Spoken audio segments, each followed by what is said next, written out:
மயிலம் தொகுதியில் வாக்குகளை கேட்டு வருகிறோம்.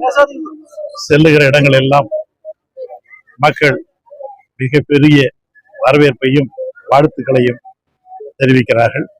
குறிப்பாக மகளிர் திரண்டிருந்து தளபதியை வாழ்த்துகிறார்கள், அரசாங்கத்தை வாழ்த்துகிறார்கள். அதிகமான தமிழகத்திலேயே மிக அதிகமான வாக்கு வித்தியாசத்தில் மயிலம் தொகுதி வெற்றி பெறும் என்பது இன்றைக்கு காலையிலிருந்து செல்லுகிற இடங்கள் எல்லாம் பார்க்கும்போது எனக்கு தெரிந்தது. அந்த அளவுக்கு மக்கள் ஆதரவு எல்லா இடங்களும் நீக்க மறந்து நிரம்பி இருக்கிறது. மயிலம் தொகுதியில பாத்தீங்கன்னா இப்போ கூட்டணிக்கு கொடுத்திருக்காங்க. இப்ப உங்களுடைய வாக்கு சேகரிப்பானது இவனுக்கு சார் திமுக காரனுக்கு தளபதி என்கிற ஒரு கடவுள் உத்தரவு போட்டாருன்னா எதை பத்தியும் கவலைப்பட மாட்டேன். அந்த உத்தரவு தான் எங்களுக்கு, மற்றது எதை பத்தியும் கண்ணுக்கு தெரியாது.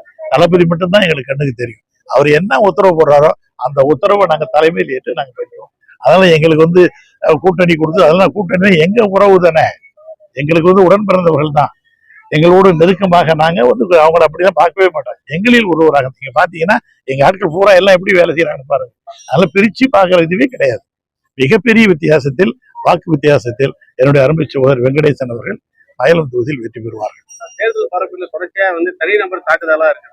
மக்கள் திட்டங்களை சொல்லாம தனிநபர் தாக்குதலோட பிரச்சாரம் அது மிகவும் கண்டிக்கத்தக்கது.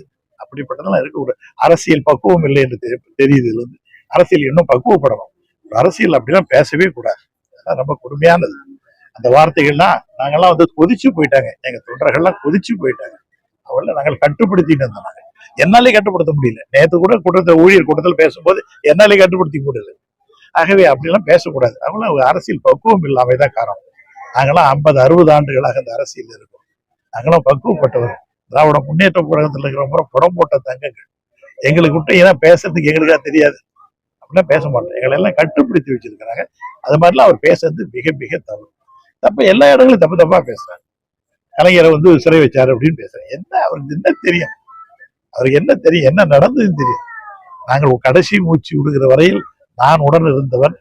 என்னோட அருமை என்ன துறைபெறுகிறேன். நாங்களாம் கூடவே இருந்தோம். எங்களுக்கு தான் தெரியும். தளபதி அவர்கள் உண்ணாமல் உறங்காமலும் அந்த ஒரு மாசம் அந்த காவேரி ஆஸ்பத்திரியில் அவர் பட்ட கஷ்டங்கள், துன்பங்கள் எங்களுக்கு கண்டிப்பா சாப்பிட விட மாட்டாரு. டீ காஃபி கூட குடிக்க மாட்டாரு.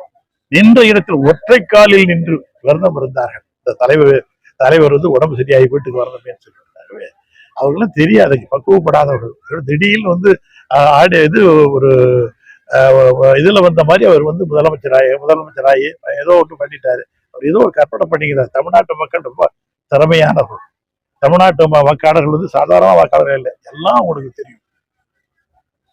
எங்களுக்கு போட்டியே இல்லைன்னு சொல்றேன். மயிலம் தொகுதியில நிக்கிறதுனால தரப்பு எங்களுக்கு போட்டியே இல்லைன்ற மாதிரி அந்த தரப்பு கருத்து வருது. அது நான் நினைக்கிறேன் அடுத்த தேர்தலை பத்தி சொல்லியிருப்பாங்க. இந்த தேர்தலில் சொல்லியிருக்க மாட்டார். செல்றதுக்கு வாய்ப்பு இல்லை.